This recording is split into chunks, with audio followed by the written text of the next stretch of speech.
To, čo zažil pán Ivan zo Žiliny, je hádam najabsurdnejší príbeh slovenského spotrebiteľa, aký si len dokážete predstaviť. O pána Ivana sa začala zaujímať polícia a hrozí mu súd. Ak ho prehrá, bude musieť platiť. A to všetko iba preto, že si dovolila reklamovať tovar, ktorý bol nefunkčný. Na Slovensku je fakt možné asi všetko. Pozrite si reportáž Zuzany Šipošovej. Koreňa 45 000 niekomu len tak nenechám vážne, ako to nech po mne nechcie. Ivan je študent a na kúpu notebooku si šetril veľmi dlho. Užil si ho však krátko, pretože notebook sa opakovane kazil. No ešte väčšie peripetie zažil pri reklamácii. Pán Čičkaník, s ktorým som rozprával, to je mimochodom konateľ tej spoločnosti, vrazil mi do ruky nejaké papiere, nejaké odkazy na internetovú stránku, že mám si to poslať do spoločnosti Asus v Čechách, že vraj tam mi reklamáciu vybavia. Predávajúci je povinný prijať reklamáciu, zaevidovať ju a vydať potvrdenie o prijatí reklamácií a samozrejme riešiť. Aj keď sa pánovi Ivanovi zdal byť postoj predávajúceho nesprávny, inú možnosť nemal. Majiteľ obchodu reklamáciu notebooku jednoducho neprijal a tak si všetko vybavil sám. Počítač sa však pokazil druhý aj tretí krát.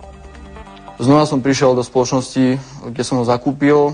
Samozrejme s rovnakým výsledkom. V obchode nepochodil. Majiteľ ho jednoducho odbil tým, že s reklamáciou nemá nič spoločné. Pána Ivana vždy odkázal na výrobcu, že si má reklamáciu notebooku vybaviť sám. Keď počítač ani štvrtýkrát nebol v poriadku, požiadal Asus o potvrdenie o neopraviteľnosti výrobku. Vyhoveli mu. S týmto papierom potom zašiel za majiteľom obchodu, aby mu vrátil peniaze. Hodil na to oko, že to čo je toto, že takých dokumentov si natlačím a proste takýmto spôsobom so mnou jednal, tak som sa teraz odvihol a s rachotom som odišiel z tej predajne, pretože som bol vážne, že vytočený, ako takto má štelovať tu nás nejakú reklamáciu, 4-krát mi to neprevzať do reklamácie a nakoniec ma ešte poslať preč. Za majiteľom obchodu inžinierom Štefanom Čičkánikom sme zašli aj my. V obchode síce bol, ale údajne pre pracovné povinnosti s nami nechcel hovoriť. A tak sme sa ho spýtali telefonicky, prečo nechce vrátiť peniaze. Stav veci je taký, že pán Jurik používal notebook 1,5 roka. Kúpil ho za sumu približne 40 000 korún.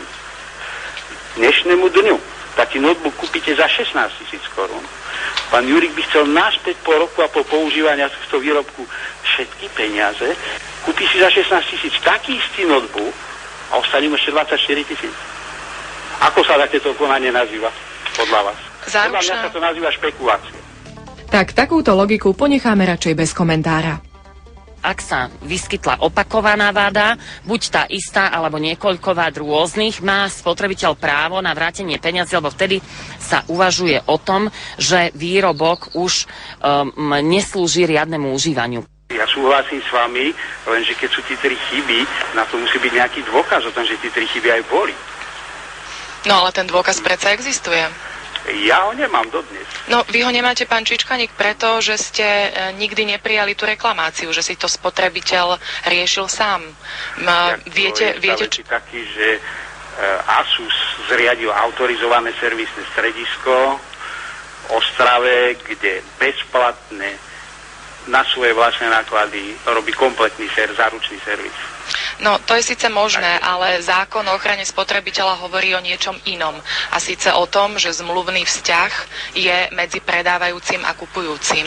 Viete čo, skúste si prečítať zákon 250 z roku 2007 alebo 634 z roku 92. Vždy reklamáciu treba uplatniť u predávajúceho. Tak hovorí občiansky zákonník a aj zákon o ochrane spotrebiteľa. Potvrdil nám to aj Asus. To, že spotrebiteľ môže riešiť reklamáciu priamo so servisom, je skôr bonus, ktorý poskytujú. Nezbavuje to však predávajúceho, aby si plnil povinnosti vyplývajúce zo zákona. Pán Ivan sa obrátil aj na obchodnú inšpekciu. Predávajúci s nami nechcel komunikovať, teda maril výkon kontroly, bol spísaný interný záznam a bolo začaté správne konanie a uloženie poriadkovej pokuty. Sojke sa len opakovane potvrdilo správanie, ktoré v obchode zažili aj pri iných kontrolách. Rozhodli sa teda postupovať najprísnejšie. Bol podaný návrh na zrušenie živnostenského oprávnenia. No pán Čičkánik sa nezľakne, zdá sa ničoho. Aby toho nebolo málo, svoj prístup k zákazníkovi korunoval podaním trestného oznámenia. V tomto prípade bolo podané trestné oznámenie spoločnosťou Elko Computers na pána Ivana J. pre trestný čin ohovárania. Keď som platil, tak som bol dobrý, ale keď už potrebujem vrátiť peniaze, alebo teda vyriešiť nejakú reklamáciu nejakým spôsobom, tak už som fakt, že zlý. Spotrebiteľ, pokiaľ šíri fakty a na ich základe nejaké závery, na základe teda týchto faktov, tak ide o slobodu prejavu a táto je daná každému. Či budú znaky skutkovej podstaty tohto trestného činu naplnené, v tomto prípade samozrejme musia preskúmať orgány činné v trestnom konaní. Ale všeobecne mám za to, že uplatňovanie si svojich práv spotrebiteľských nemôžno považovať za ohováranie. Situácia je dnes taká, že pán Ivan nemá ani počítač, ani peniaze. Písomne odstúpil od kúpno-predajnej zmluvy. My sme samozrejme tento jeho krok neakceptovali a dali sme to na riešenie právnou cestou. Akou právnou cestou? Požiadame súd, aby vyhlásil tento jeho úkon za neplatný. Toto odstúpenie je platné, nakoľko odstúpenie od zmluvy je jednostranný právny úkon a teda pánovi Jurikovi vznikol nárok na vrátenie kúpnej ceny za tovar. Preto sme uplatnili návrhom na vydanie platobného rozkazu na okresnom súde nárok na vrátenie kúpnej ceny. Čo dodať na záver? A zdá len to, že tomuto prípadu sa v súčasnosti venuje obchodná inšpekcia, živnostenský úrad, orgány činné v trestnom konaní i súd. A my budeme sledovať, ako to celé dopadne.